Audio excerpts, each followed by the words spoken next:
As we proceed with this celebration, we'll be receiving some for Igisigo. Please step forward. Some for Igisigo, where are you? Please step forward.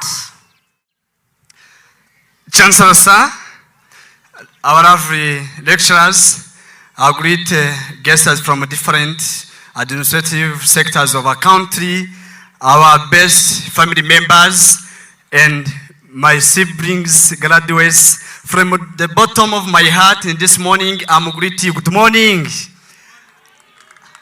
I'm Samuel Kwizera, ready, graduated very soon in History and Geography of Education. I'm going to present my poem, which is called Nkubito Nzima KP, and it shows different things about a beautiful university in Rwanda, Kibogora Polytechnic. Welcome. Nahoye ubu ndasusurutse reka nguvuga imyato Nkubito Nzima KP sugira usagambe wese umo yisoko isusurutse yuje ubwenge n'ubupfura. Reka ngusigire ngusabira gusakara kudasiga bisa no gusibangana sugira usagambe no wese bo yintore burya KP Nkubito Nzima huzira ubwanzi Rwanda. Erega nibyo mbabwira isuku igira isoko Kibogora Polytechnic kuri Nkubito Nzima kuko wabaye ubukombe nawe se uri igicumbi cy'umuco wacima ko gwacaniraga bagutaha wabaye ubuciro bucura abahanga ubu nakujundi kujije twabaye injijuke initi zigwira Rwanda uri Nkubito Nzima KP huzira ubwanzi Rwanda. Nkubito Nzima ya rugangura bahashya ubute nibaharongera uhaje magira icyavanamo ntiyikorera amaboko dore mwameze ibiganza bitagwa biza muri beza mwatubereye ahazaza dore tubafata nk'ababyaza ibihe bizaza tuzabarinda ibiza umunyarwanda atiyimijwe n'ikaramu ntirambura kandi ishyo ry'ishyanga rishyikirwa n'abagabo Nkubito Nzima KP. Uwakuganye yaba byiruka cyangwa gana amasaziro nge mbona asubira ibwana kuko umutandukanya n'umusinda gasasanira Yesu amasaruti buri munsi buryo uri naho y'Imana imwe iduha inama aba bashumba byuruye barabihamya igisobanuro cy'umubyeyi n'uguhuza umwana na rurema Nkubito Nzima KP uzira icyashi Rwanda.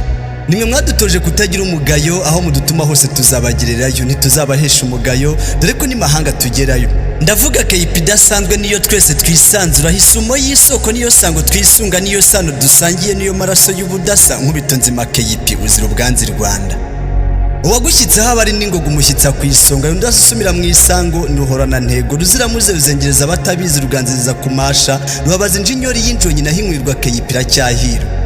KP watwubakiye amarembo y'intungano yinjiye umurinda uruto tukamutera gutoha umutuzi dutera gutuza kubwo gutora ibyo dutoza tukabinyoza ku murimo twabipimwa tugatsindira iryo soko tugashyashyanira abana b'u Rwanda tugafata abanyamafuti tukabarinda gufudika tugatanga uherebo kw'u Rwanda bakatwita teacher lecturer natwe tutiburya intore nzima zigira umutoza uwadutoje ni KP Nkubito Nzima KP uzira ubwanzi Rwanda.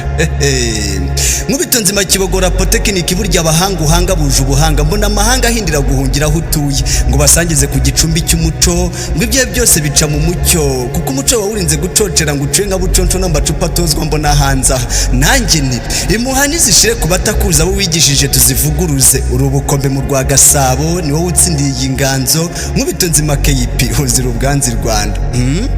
Dore imyugariro yatoye ibikumba ntitabwa mu matongo mwadushyize ku murongo twongera kuguma ku ntego intego yacu ikaba igicumbi cy'umuco dore ko turi iwacu aho umuco tudashaka kucika insike z'insikamiza muco zishaka kuwucocera mico aho iwacu turabica tugacumbikira umuco w'insinzi ngo hato tutazawucikaho ibyo burya tubifashwamo na Nkubito Nzima KP. Birezi byamye muri ibirenga mu misumba dore batunze amashyo niyakirizwa umujago mwaratuzimaniye natwe turanyurwa ubikizere cy'ubuzima cyarikubye muri ababyeyi bibirenga dore mwabyaye abarema buzima bagitera ingabo mu bituga bazima kugira ngo ubuzima bwabo butazima maze ubwo bagasubira ibuzima Nkubito Nzima KP uzira icyasha rwose. Ubwo iyo tumaze gucuka rero ab'inkubito n'ibigango bagakomeza iyo mihigo ubwo ubukungu bw'igihugu bukaganduka abindeba kure zinahusha mihigo n'intego bikaba gusigasira ubukungu bw'igihugu dore babaye ibyogera iwacu mwizigama n'ubwiteganyirize ibigega byacu bigahora byuzuye nta nzara nta nyota ibikorwa birambye bikubakirwa ku gihe maze ubwo iwacu tukakungahara yaba umunyarwanda ndetse n'uw'imahanga twese tukayoberaho urugero rw'iterambere ariko tukabikesha Nkubito Nzima KP.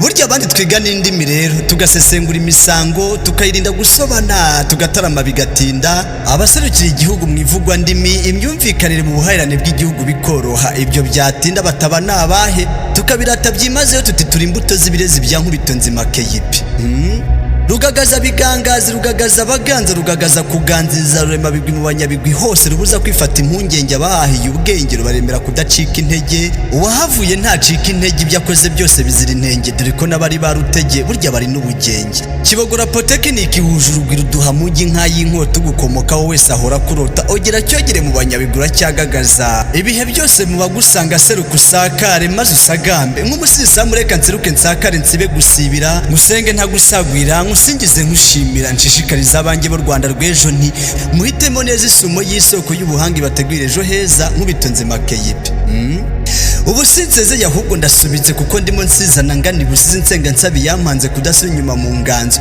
bikaba intandaro y'ubusaza n'ubusazi ngende umusiri usiga udasigana n'umutima umusore usutinga isutu usa neza usongosora agasatsi adasanganira amasaha akaba urubyiruko umurezi mubarerwa Samuel Kwizera duhorana Imana u Rwanda na Kibogora Polytechnic.